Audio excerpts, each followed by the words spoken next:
नमस्कार दोस्तों, हर हर महादेव। दोस्तों, अगर आप भी इस साल केदारनाथ यात्रा पर जाने की सोच रहे हैं तो एक सवाल आपके मन में भी जरूर आया होगा कि केदारनाथ मंदिर के आसपास रुकने की क्या व्यवस्था रहती है, कितना खर्चा लगता है, सबसे सस्ते में कहाँ रुक सकते हैं और यहाँ पर क्या क्या फैसिलिटी मिलती है। इसलिए आज की इस वीडियो में मैं आपको बताऊंगा कि केदारनाथ के पास सबसे सस्ते में कहाँ पर रुका जा सकता है और इसके लिए कितने पैसे खर्च करने पड़ते हैं।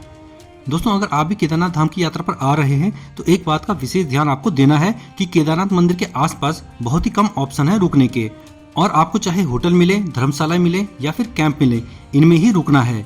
खुले में यहाँ पर नहीं रुका जा सकता क्योंकि रात को यहाँ पे टेम्परेचर 0 डिग्री सेल्सियस तक चला जाता है।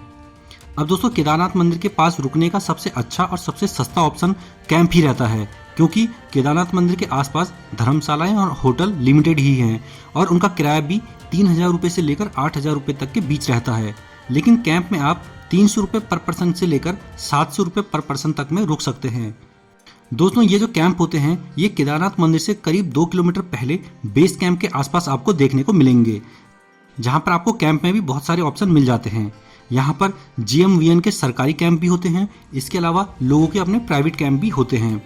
अब जो GMVN के सरकारी कैंप हैं उनका जो रेट है इस साल जो है वो मई और जून में 600 रुपये पर पर्सन है और अगर आप जुलाई और अगस्त के समय आते हैं तो 450 रुपये में भी ये लोग पर पर्सन के हिसाब से यहाँ पर कैंप दे देते हैं।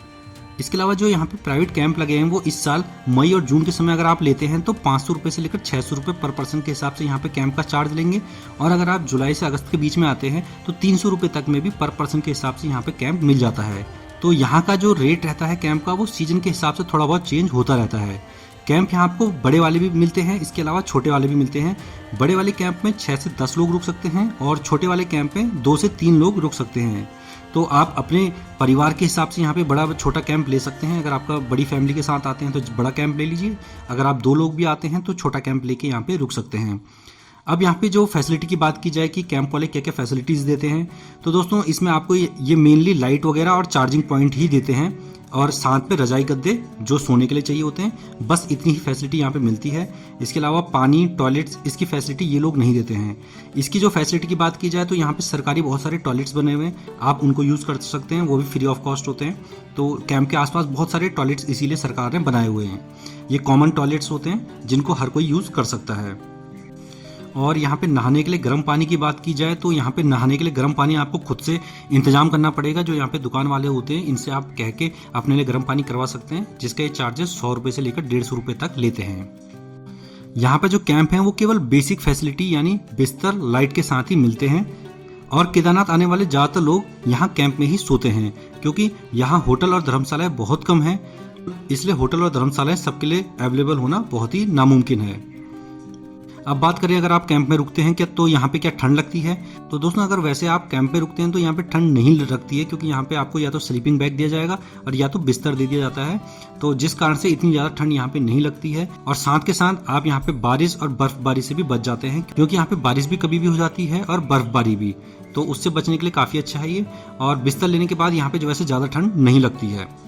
और अगर आप होटल्स वगैरह या धर्मशाला वगैरह लेते हैं तो हो सकता है वहाँ पे आपको बहुत ज़्यादा अच्छी फैसिलिटी मिल जाए, वहाँ पे आपको गीजर, अटैच टॉयलेट, सब कुछ एक साथ ही मिल जाए।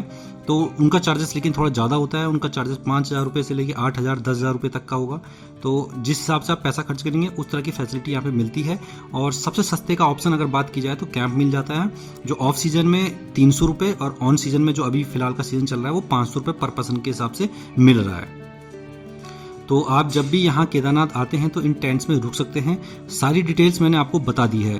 इसके अलावा हमने केदारनाथ के आसपास के प्रसिद्ध स्थानों और 4 धाम की यात्रा के बारे में कई वीडियो बनाए हुए हैं जिनका लिंक नीचे डिस्क्रिप्शन बॉक्स में मिल जाएगा।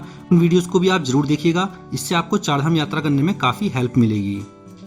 दोस्तों, जानकारी अच्छी लगी हो तो हमारी इस वीडियो को लाइक और चैनल को सब्सक्राइब भी जरूर कर लें। धन्यवाद। हर हर महादेव।